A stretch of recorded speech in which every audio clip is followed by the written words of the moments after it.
हफीज साहब champion professor जो TV पे बैठते हैं, वो इस तरह बात करते हैं टीवी पे जैसे क्या कहते हैं उसको, उससे बड़ा कोई प्रोफेसर, उससे ज्यादा क्रिकेट की इसको समझ नहीं। बिल्कुल मेरिट पे, जीरो उसको एक्सपीरियंस कोचिंग का, और डायरेक्टर कभी जिंदगी में नहीं बना।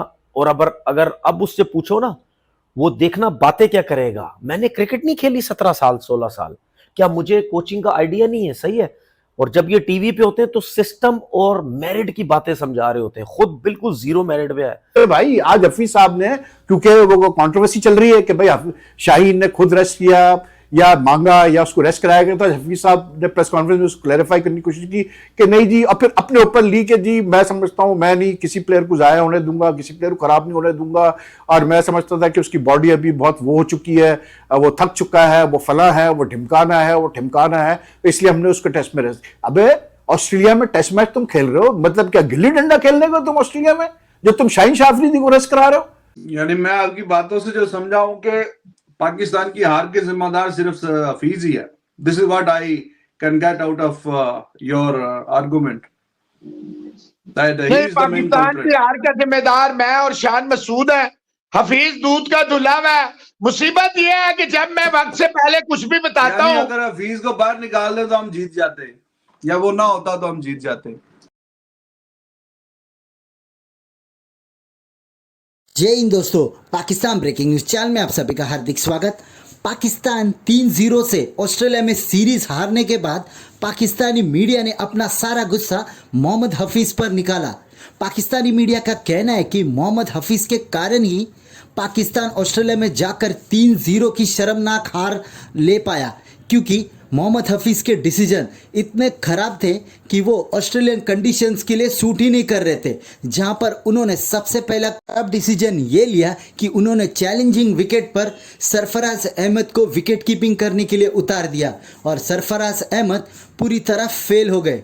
और उन्होंने सबसे बड़ा डिसीजन तब लिया जब उन्होंने पाकिस्तान टीम के left arm fast bowler Shaheen Shah Afridi को तीसरे टेस्ट मैच में बाहर बिठा दिया, जहां पर उन्होंने कोई रीज़न नहीं दिया कि क्यों शाहीन शाह अफरीदी को बाहर बिठाया गया। पर उनका ये कहना था इनडायरेक्टली, हम न्यूजीलैंड में T20 सीरीज़ के लिए शाहीन शाह अफरीदी को फ्रेश रखना चाहते हैं, क्योंकि वो T20 के कैप्टन भी है। इसका मतलब पाकिस्तान टीम के रडार पर T20 के मैचेस ज़्यादा इम्पोर्टेंट है as compare to test matches. और मोहम्मद हफीज़ प्रेस कॉन्फ्रेंस में झूठ भी बोल रहे थे कि हम रेड बॉल क्रिकेट को ज़्यादा इम्पोर्टेंस देते, पर उनके एक्शन से लगता नहीं है कि वो रेड बॉल को इतना सीरियसली ले रहे। इसके बाद साउथ शकील, जो कि पाकिस्तान टीम के मिडल ऑर्डर बैट्समैन हैं, उनके टेक्निक को भी चेंज करने की कोशिश मोहम्मद हफीज़ ने की थी, क्योंकि वो कंटिन्यूसली ऑस्ट्रेलिया में फेल हो रहे थे। और यही कारण था कि ऑस्ट्रेलिया में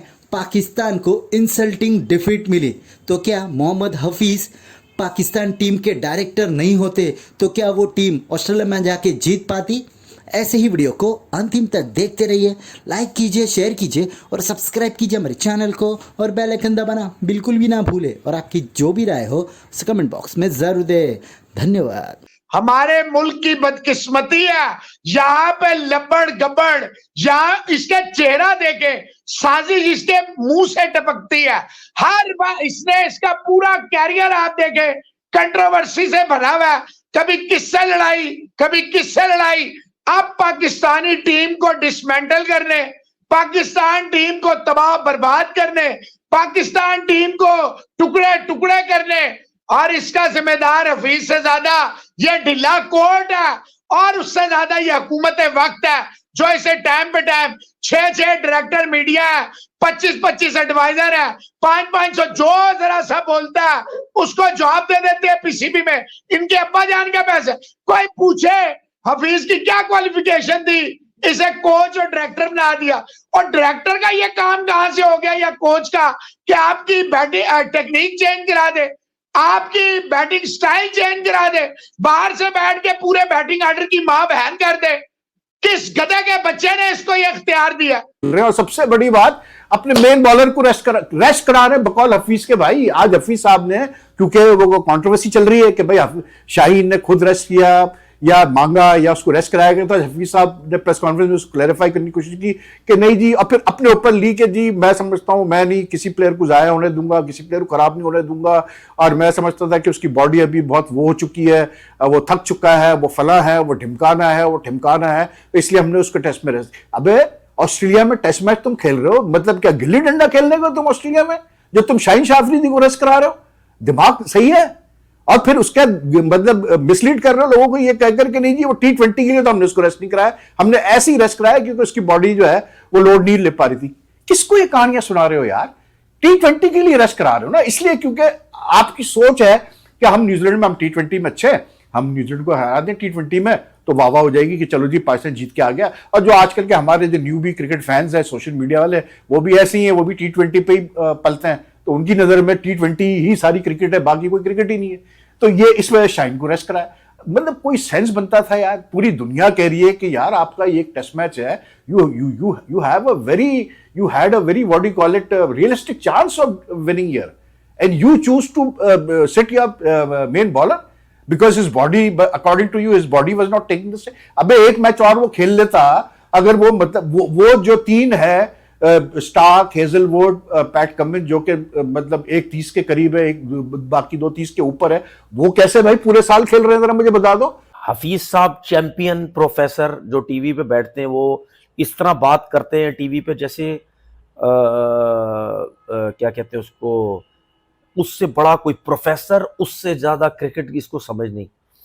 बिल्कुल मेरिट पे, जीरो उसको एक्सपीरियंस कोचिंग का, और डायरेक्टर कभी जिंदगी में नहीं बना। और अगर अब उससे पूछो ना, वो देखना बातें क्या करेगा। मैंने क्रिकेट नहीं खेली 17 साल 16 साल, क्या मुझे कोचिंग का आइडिया नहीं है? सही है। और जब ये टीवी पे होते हैं तो सिस्टम और मेरिट की बातें समझा रहे होते हैं, खुद बिल्कुल जीरो मेरिट पे है। सिलेक्टर वाब रियाज, सुबह मुशीर, रात में चीफ सिलेक्टर। उसके बाद आपने शान मसूद को कप्तान बनाया, जिसके बारे में जो एजेंडे वाले लोग थे वो टोटल, क्या कप्तान, क्या इंग्लिश काउंटी, क्या वहां रन किए हुए, क्या सब कुछ किया हुआ, इससे अच्छा कप्तान ही कोई नहीं। सब डंडा बेस हुआ है, सब डंडा बेस हुआ है। ये कभी दुनिया में मेरिट के सिस्टम में ये कभी हो ही नहीं सकता कि जिस प्लेयर की आखिरी 17 इनिंग में सिर्फ 150 हो और उसकी टेस्ट टीम में जगह नहीं बन रही और वो आते ही सीधा पाकिस्तान टीम का कप्तान बनता है। यानी मैं आपकी बातों से जो समझा हूं कि पाकिस्तान की हार के जिम्मेदार सिर्फ हफीज ही है। This is what I can get out of your argument. Pakistan की हार का जिम्मेदार मैं और शान मसूद है, हफीज दूध का धुलावा है। मुसीबत यह है कि जब मैं वक्त से पहले कुछ भी बताता हूँ, अगर हफीज को बाहर निकाल दे तो हम जीत जाते, या वो ना होता तो हम जीत जाते। नहीं, रिजवान को क्यों है? चले शान मसूद आपने कप्तान बनाया, आपने बिल्कुल मसले का हल बता दिया कि उसको निकाल दे तो हम जीत जाएंगे। क्यों बनाया? मैंने ये पूछा आपसे, क्यों? हफीज ना होता आप जीत जाते ऑस्ट्रेलिया में। यार जीतते या हारते वो तो आप बार बार कहते हैं, हम पहले भी कभी नहीं जीते, अब भी नहीं जीतेंगे। जब आप इस सोच से जाते हैं तो फिर आप खेलने थोड़ी जाते हैं, आप पिकनिक पे जाते हैं। फ्लाइटें हफीज मिस कर रहा है, जुर्माने हफीज डाल रहा है, गंद हफीज कर रहा है, खबरें हफीज लीक कर रहा है, हर जगह डिक्टेशन हफीज दे रहा है, तो मैं किसका नाम लूं? और भाईजान आप प्लेयर को क्या समझते हैं? कहते कि हाँ हफीज ना होता तो आप जीत जाते। मैं तो ये यार जीतना जाते हैं, लेकिन हफीज जो है किस क्राइटेरिया के तहत, ये तो समझाए ना। कैसे कोच लग गया, कुछ तो बताए। कोई क्राइटेरिया होता है, कोई एडवर्टीजमेंट होता है, कोई किसी ऑर्गेनाइजेशन गधे की बच्ची के कोई रूल्स एंड रेगुलेशन होते हैं। ये ओल्ड होम है,